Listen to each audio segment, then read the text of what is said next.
It's just too difficult because you will develop memories that feel real, and neither you nor your therapist will be able to distinguish between whether the memories correspond to reality or not. Jacobs counters that he never leads a patient to recover memories of abduction. Obviously, I, as the hypnotist, am quite aware of those problems. And most people who come to me are aware of those problems as well. They don't want to be led. They don't want to pick up things in popular culture. Once you control for them, once you can understand what the difficulties with hypnosis are, once you can figure out a methodology which takes that into account and controls for it, then you begin to get these stories that come out that are just extraordinary. These people that come to them because they believe that they may have been abducted by aliens, and they believe it enough to go seek out somebody who is going to help them validate this. That's enough right there. But why on earth would people choose to believe that they'd been abducted and violated by extraterrestrials? For one thing, they may have run into highly popularized abduction checklists such as this one. Missing time, nightmares about UFOs, sleep disorders, unusual body sensations, unexplained marks on body, feelings of being watched. Okay, how many living, breathing human beings anywhere on Earth couldn't answer yes to a bunch of these? Could there be something else, something biological that contributes to the abduction phenomenon? Intriguing new evidence is coming to light from the realm of sleep research.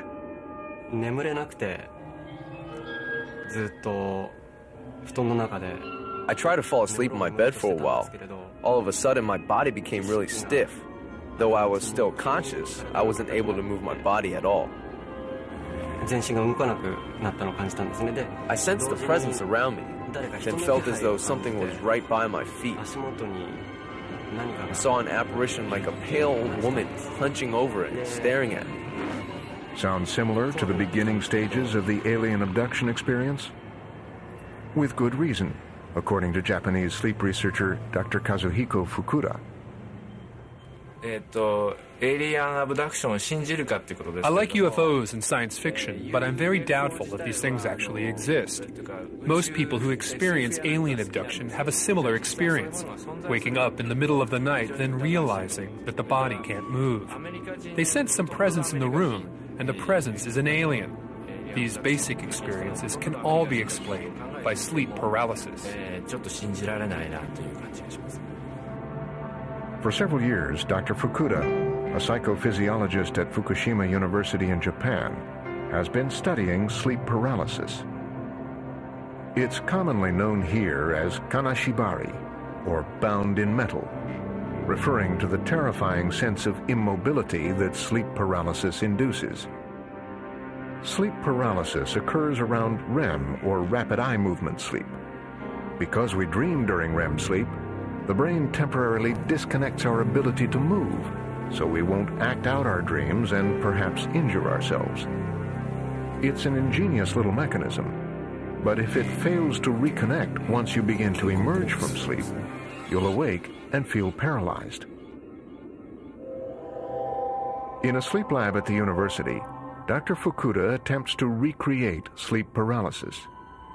He attaches electrodes to the heads of subjects to monitor the brainwave activity as they sleep. There is a noticeable difference between the brain waves of the dream state of normal REM sleep and the kanashibari state of REM sleep. What we found is that the kanashibari state of REM sleep is very similar to the state when people are awake. So when someone actually experiences sleep paralysis, they feel like they're awake. After the subjects reach the correct REM stage, somewhere between dreaming and waking, Dr. Fukuda interrupts their sleep.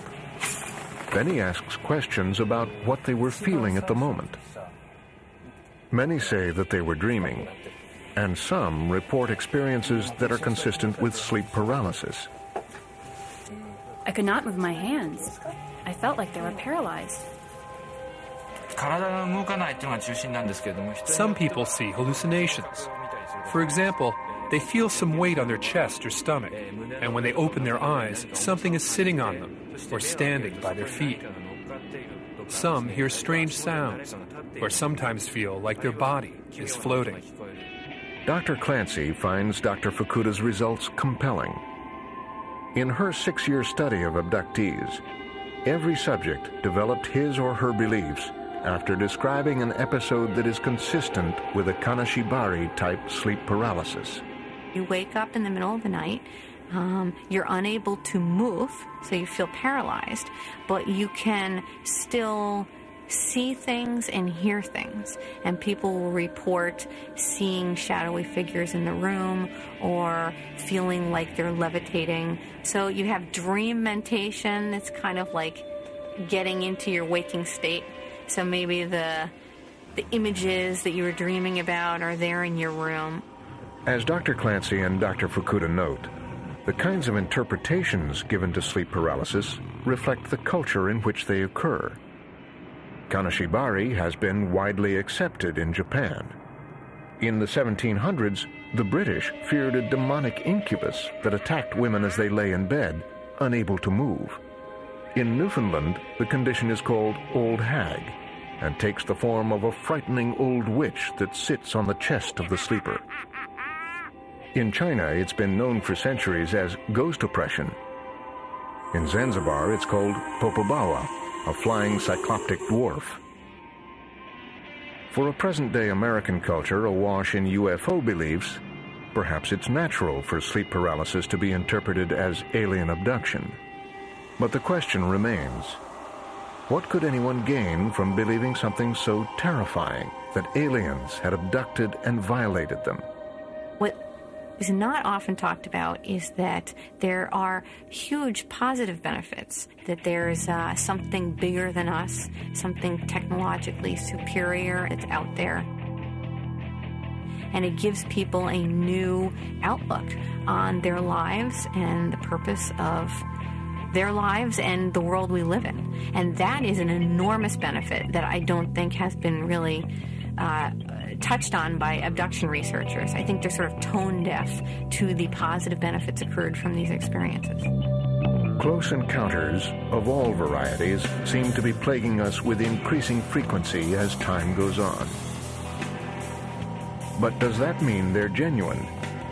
If the aliens want to be seen, why not land on the White House lawn or at the Vatican? If they don't want us to realize that they're here, wouldn't they have the technology to hide from us? Wouldn't their mind blocks be impervious to our primitive hypnosis techniques? Then again, how could so many people be wrong? There's a goal to this program, and what they say it is an integration into the society, not necessarily by the gray aliens, but by these hybrid beings who look quite human. What if these creatures are real? What if all these videos are telling us that our planet is being observed? You see, you have to really try to open your mind. The striking lack of evidence tells me that much of what people believe about UFOs and alien abductions is cultural. It's psychological. It's not out there, it's in here. It's time for you to decide. But keep in mind this little tidbit that the history of civilization has bestowed on us. Keep it simple. Where a down-to-earth explanation suffices, why resort to out-of-this-world ones?